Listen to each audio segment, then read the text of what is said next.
Shlomo from Tur Lebanon, Shlomo from Mount Lebanon. Syriac language, but also Syriac culture, its art and awareness were very much alive up till the beginning of the 20th century. What happened next? 1914, 1918 was a great genocide that was planned, organized, and meticulously implemented on the entire Christian East, from Diyarbakir to Cilicia, and from Tur Abdin to Tur Lebanon, Mount Lebanon, decimating all Christians. Armenians, Eastern Syriacs like the Assyro-Chaldeans, Western Syriacs like Syriac Orthodox, Syriac Maronites, and Rum. While the Armenian part of the genocide was recognized as a crime against humanity, the Aramean Assyro-Chaldean genocide recognition is still in progress under the name of Seifo, the sword, in Syriac. What about Kafno, the famine in Syriac? The genocide of Mount Lebanon, still totally denied. Some still pretend half of the Christians of Mount Lebanon died because of an invasion of locust swarms, and yet the evidences are glaring. Profiting from the divisions in Europe, the capitulations were abolished by Istanbul in 1914. These capitulations had been signed in 1536 with François Ier of France to protect Christians in the Ottoman Empire. Then came the abolition of Mount Lebanon's autonomy that was guaranteed by the organic regulations under the protection of 5 Christian powers: France, Great Britain, Austria-Hungary, Russia, and Prussia.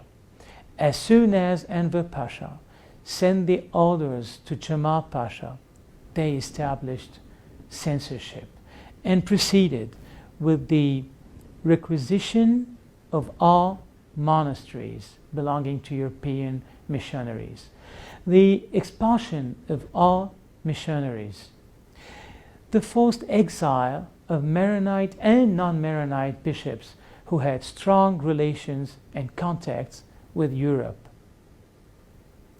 After isolating Mount Lebanon, the extermination of its people could start.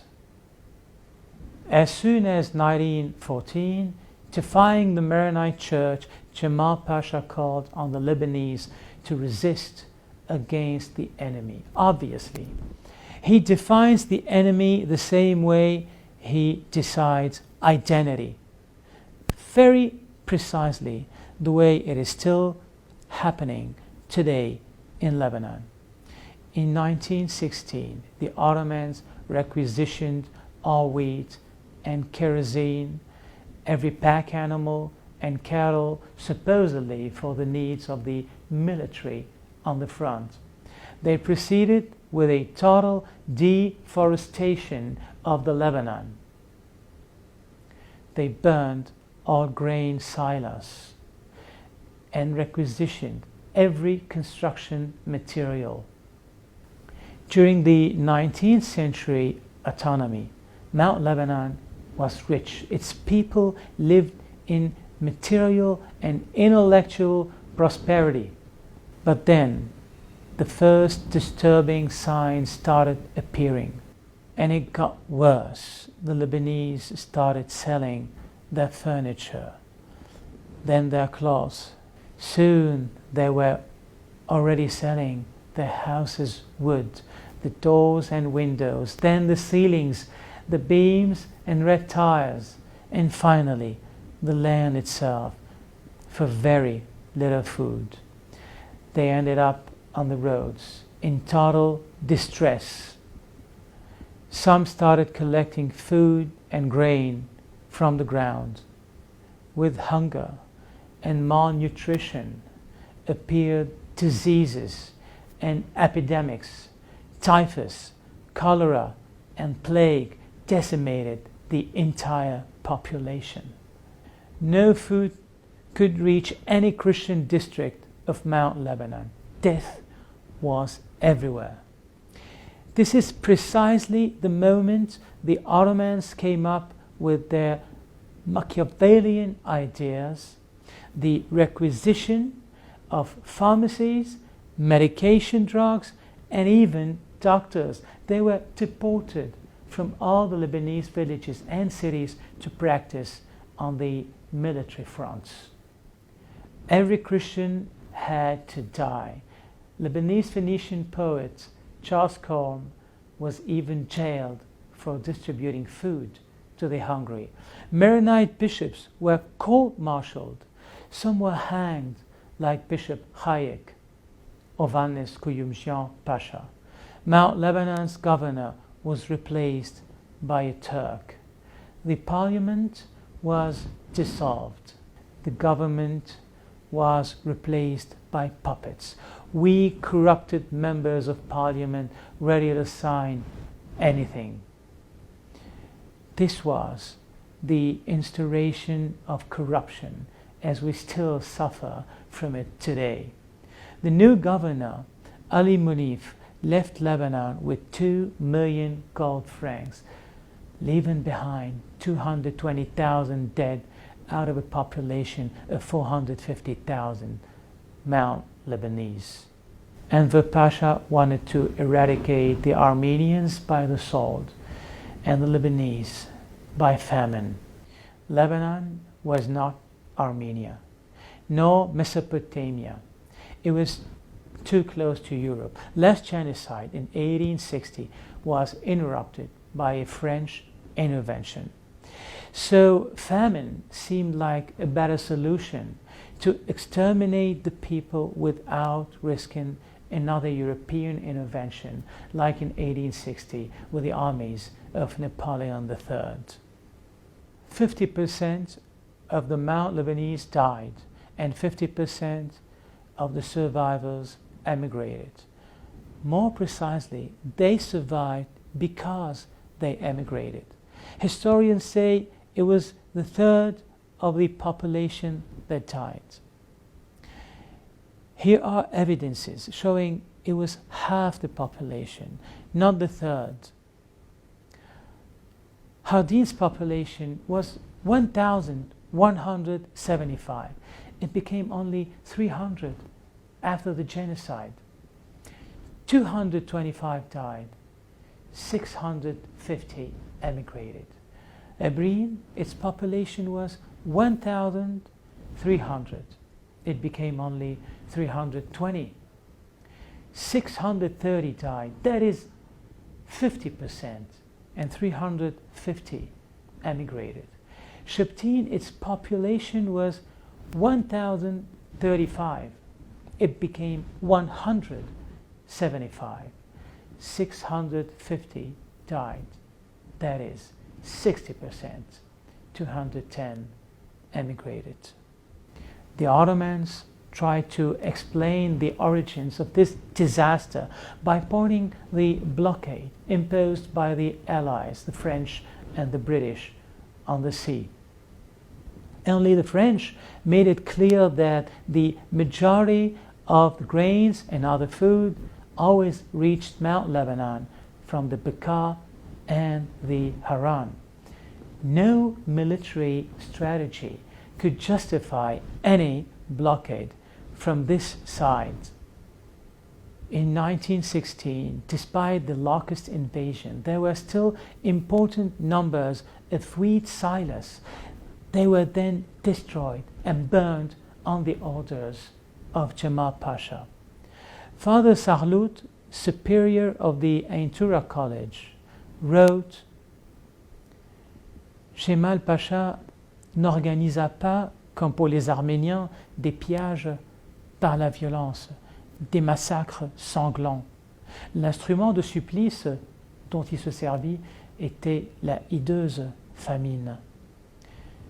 Jamal Pasha did not organize, as in the case of the Armenians, looting by violence and bloody massacres. The instrument of torture he used was the hideous famine, September 7, 1916. That was the year the people started to feel the famine. The Jesuits' mail of 1916 outspokenly mentioned an extermination in the wake of the Armenian genocide. What about the diplomatic mail? It is full of evidences about the genocide. First, mentioned by French ambassador in Cairo, de Toubriand, his Minister of Foreign Affairs. The Maronite diaspora in Cairo was extremely active. In 1916, Minister Briand wrote to Barrère, the French ambassador in Rome, asking him to mobilize other European countries for the sake of Christian Mount Lebanon. Mount Lebanon was dying. On May 16, 1916, Minister Briand asked Washington for help. The French tried also to mobilize the King of Spain, as he was considered to be a very Christian monarch. In all correspondences, we read that it was necessary, it was vital to make this help ultra secret to avoid Ottoman opposition. The secret plan was initiated. The French base on the Arwad Island was used for that purpose. The commander of the island was Albert Trabot. He organized the transfer of gold sent by the Lebanese diaspora for Kirke. The gold was carried by night on little boats closer to the Lebanese shore to be relayed by swimmers, who handed it to monks who would then carry it to Kirke. There, the Patriarch organized the purchase of bread to be distributed upon the people. Anyone who gets caught while taking part in this humanitarian campaign would be directly court-martialed and executed. It was not a natural disaster or a consequence of war. It was a planned genocide. Charles Combe was arrested and jailed for feeding starving children. How can today's Maronites build a nation on amnesia? How could they renounce their Syriac language and its crucial importance for their identity? How could they compromise on their history and deny their martyrs and their memory? The loss of identity is a complete annihilation on all levels. Our history books only talk about the 40 martyrs of the Place des Canons that now carries their name, becoming the Martyrs Square.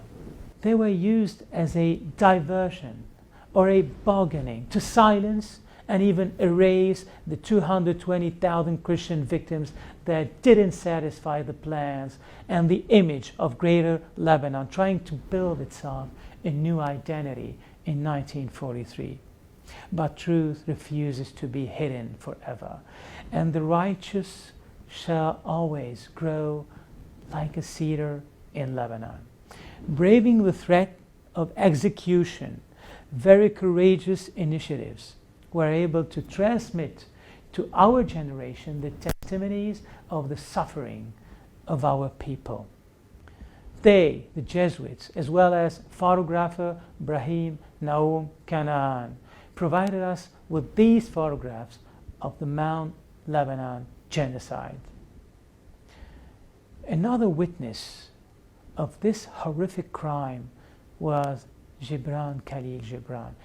He pointed his finger on the assassins when he wrote, "My people died on the cross. They died while their hands stretched toward the east and west, while the remnants of their eyes stared at the blackness of the firmament. They died silently, for humanity had closed its ears to their cry. They died because they placed trust in our humanity. They died because they did not oppress the oppressors. They died because they were the crushed flowers and not the crushing feet. They died because they were peacemakers. They perished from hunger in a land rich with milk and honey. They died because monsters of hell arose and destroyed all that their fields grew and devoured the last provisions in their bins. They died because the vipers and sons of vipers spat out poison into the space where the holy cedars and the roses and the jasmine breathe their fragrance. He insisted on describing Mount Lebanon as a land rich with milk and honey because he wanted to make it clear there was no natural food shortage, but what he called vipers or the enemy organized and caused this hunger. Kafno in Syriac famine was not a natural disaster. It was a crime against humanity. Kafno was a genocide. People only died because they were Christians. Antoine Boustany, author of Histoire de la Grande Famine, questions the following. Que s'est-il passé chez les chrétiens du Mont Liban pour adopter ce comportement bizarre? What happened to the Christians of Mount Lebanon that made them adopt this weird behavior? He asks, where are the tribunals for war crimes? Where are the compensations for the 200,000 innocent victims? The 200,000 martyrs were erased, as well as their cause, their memory, and their memorial. Their memorial, their monument, was the highest peak in the entire region. Kornet Sode, in Syriac, the Martyrs' Summit. It had been dedicated to the victims of the genocide during the Mamluks' invasion of the end of the 13th century. Even here, their memory was erased, along with the victims of the Mamluks. Kornet Sode was Arabized in Kornet al-Sauda. The Martyrs' Summit became the Black Summit. As dark as the future of a people without memory and without identity. D'où vient cette lâcheté, cette hypocrisie, adds Professor Antoine Boustany. What could this cowardice, this hypocrisy come from? Not holding the criminals responsible is a crime in itself. We know from many witnesses that the Lebanese dignitaries crawled at the feet of Jamal Pasha instead of resisting. Why does history repeat itself? He asks. What happened after 1920, after we collected and buried our hundreds of thousands of bodies?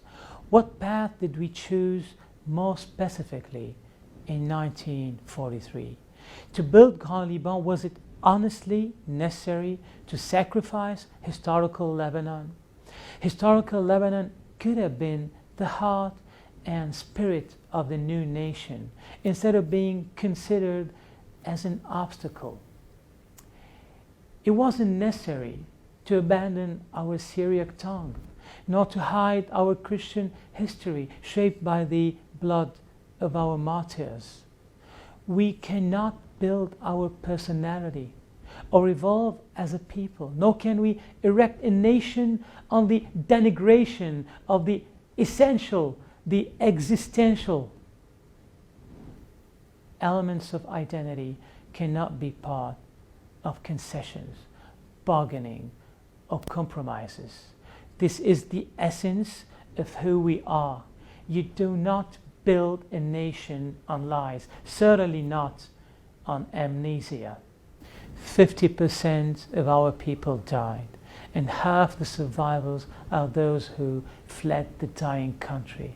We are the descendants of half of the half. We are the heirs of those who were dying and crawling in the mud. The Maréchal Foch said, parce qu'un homme sans mémoire est un homme sans vie, un peuple sans mémoire est un peuple sans avenir. Because a man without memory is a man without life. People without memory are people without future. In the same sense, Rémy de Gourmont wrote, quand un peuple n'ose plus défendre sa langue, il est mûr pour l'esclavage. When a people no longer dares to defend their language, they are ready for slavery. And what about Elie Wiesel, a Romanian survivor from Auschwitz? He says, to forget a Holocaust is to kill twice. To build Greater Lebanon, we sold everything: language and identity, history and martyrs. But what about the people? What about the great risks taken by photographer Brahim Naum Kanaan and by the Jesuits and Maronite priests and bishops who were court-martialed and sometimes executed? All these sacrifices were made to provide us with the data in order to sustain our duty of remembrance. Do we have the right to remain in our attitude of cowards and hypocrites by hiding behind the concept of living together in harmony? The genocide of the Christians of the Orient, called Tseras Panutyun by the Armenians, Seifo, the sword, by the Christians of Upper Mesopotamia, and Kafno, the famine, by the Christians of Mount Lebanon. This genocide is a duty of remembrance. You cannot assassinate a people twice. First by death, then by silence, and by forgetting. It is a national duty to be considered at all levels by state, religious, and cultural institutions. Our martyrs, our language, our identity are all one, because a man without memory is a man without life. People without memory are people without future. Shlomo from Tur Lebanon. Shlomo from Mount Lebanon.